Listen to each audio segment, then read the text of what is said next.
Uber has had an acceptance rate for the longest time since upfront fares came around. Why? Because drivers are able to see the pickup, the drop-off, and how much they're getting paid or not paid. And that is why acceptance rates have gone down over the last couple of years.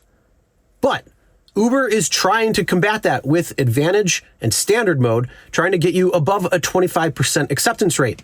But now they're trying to push it even further. Let's talk about it.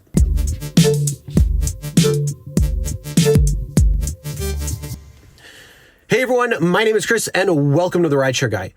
And like I said, Uber has a national acceptance rate problem with the rollout of upfront fares because a lot of drivers are looking at the fare and saying, that's not worth it. I want to decline and recline. And so that means they're letting rides pass and they're not taking them because the ride is not worth it to take. They're waiting for that juicy ride to come in. Once that juicy ride comes in, they're accepting it, they're taking it and going. But what now Uber is trying to do is to combat that.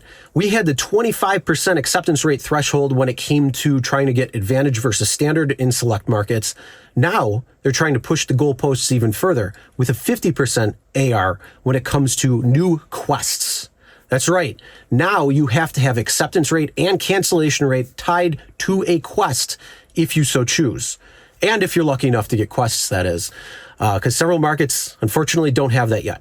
This is something that they are rolling out. So what are we going to be talking about today? We're going to be talking about what this new quest acceptance rate issue looks like, what the fine print is, and whether it's going to be something that is worth it, or could it be just a trap? So let's talk about what it is first. So as we all know, we love our weekly quests and bonuses as long as they come in, right? A few years ago, we would have great quests coming in. You could take maybe 50 rides and get $300 extra. Those days are long gone. Maybe now you take 40 rides and get $20 extra. See? Big problem. So what are they doing? Well, they're trying to get your quests acceptance rate tied. Now, not all of them will. You'll have the option to choose what one best suits you. And of course, if there's an acceptance rate and cancellation rate number that is tied to your quest, it looks like they're going to be paying higher. So 40 trips might be $40 or $1 extra per ride, as long as you hit that. But we got to go over the fine print. So let's talk about what the fine print is right now. So what you're seeing on the screen is a couple of the fine print things that you need to know when it comes to these quests. So it says to complete a quest with an acceptance rate goal, you must reach the specified threshold by the time you complete the trip goal. If you complete that trip's goal before completing the acceptance rate goal, you will not receive payment or move on to the next quest goal. So if you have a 1%, 0%, 5% acceptance rate and they want you to go up to 50, mathematically, you might not even be able to get to that threshold depending on the amount of trips that you need to do. So take that into account first off. Let's look at the second fine print, and that is to complete a quest goal with an acceptance rate goal, your cancellation rate cannot be above the specified limit by the time you complete the trip's goal. If you complete the trip's goal while your cancellation rate is above the limit, you're not going to receive that payment or move on to the next quest goal. So again, it's not just acceptance rate. It's also cancellation rate that takes into account.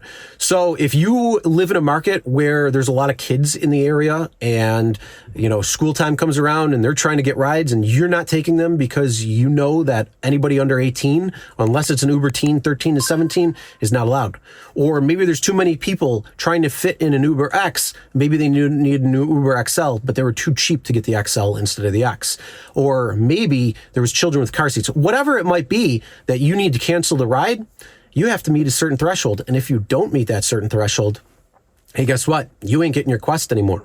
So let's look at the third piece of criteria when it comes to it. And it says your ability to meet the acceptance rate goal is tied to both your current acceptance rate as well as the number of trips you complete. Take your current acceptance rate into account and choose a trip goal that gives you room to meet the acceptance rate goal. Then in this case, it says trips must begin in Houston because this is the Houston market, and this offer only applies to completed trips. So what I said earlier is you need to make sure that mathematically you could even achieve that, because sometimes you might not, depending on what that goal is counting for and where your acceptance rate or cancellation rate actually is. So don't select those in the event that mathematically you can't. So now what you're seeing on the screen is actually what it's going to look like. And it says you need to have at least a 50% acceptance rate and a cancellation rate of 2% or less. So you can see that this driver has selected the 40 trips for $40 or $1 extra. They've completed 28 out of the 40 trips. But here's the issue. They only have a 53% acceptance rate. So that means now they're getting into the territory where they are going to have to likely accept every single ride that's coming in just to get that $40 for the 40 trips when it comes to those remaining 12 trips that they have to take.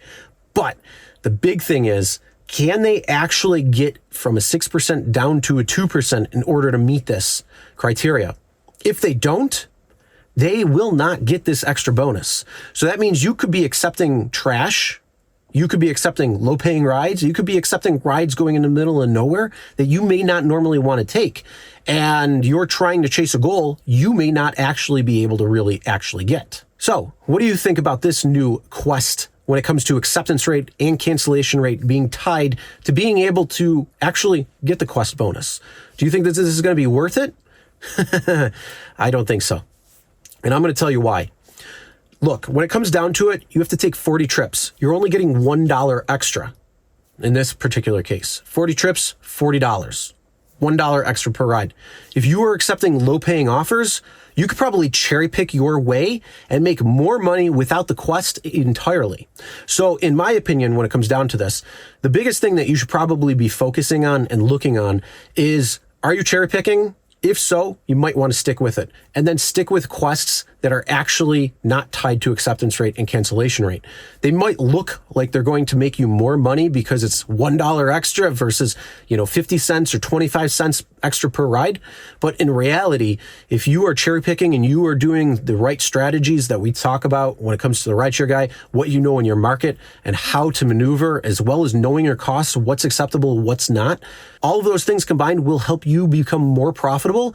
And that means you don't even need to look at these AR quests, because likely chance you are going to actually make more money not doing the acceptance rate quests. So my main takeaway from this is, if you are cherry picking everything, the reality is these acceptance rate quests are not going to pay you more money in the long run. In fact, they actually might hinder your earnings because you have to accept maybe more than what you're likely going to take in the first place. All this is Uber trying to make it look like, oh, I can get my acceptance and cancellation rates to the acceptable levels and I'll get a little bit more money. But in reality, again, those rides that you hold out for are going to be more worth it in the long run, and you're going to be working smarter, not harder. Now, where is this located? Well, it's being rolled out in different markets. They're testing it as they test so many other things. It's very similar to how they started testing acceptance rates when it came to standard versus advantage mode. And then they slowly rolled it out to other markets because it was somewhat successful. In this case, like I say, don't fall for that, because you're going to probably make more money not doing these types of quests. And then if it's not worth it for drivers and they see past the trap, you know what's going to end up happening? It's just going to get scrapped, and hopefully they'll just go to normal quests, or better yet, they'll actually pay what the ride is worth, and then the acceptance rates will just naturally go up, as Dara had said in his interview with Harry. But of course, I want to know, what are your thoughts on this? Do you think this is worth it? Do you think that this is showing you the money? Or do you think that this is just a trap set to try to get those drivers to hit higher acceptance rates so then passengers are getting picked up quicker? Comment below and let us know. All right, and I'm sure you already know that there has been talk of a mileage tax coming. And how is this going to eat into your profits as an Uber driver or a Lyft driver if they pass? Check out this video right here that I talked about it, and get prepared now in the event that these mileage taxes start coming. Make sure you're subscribed, and we'll see you in the next one.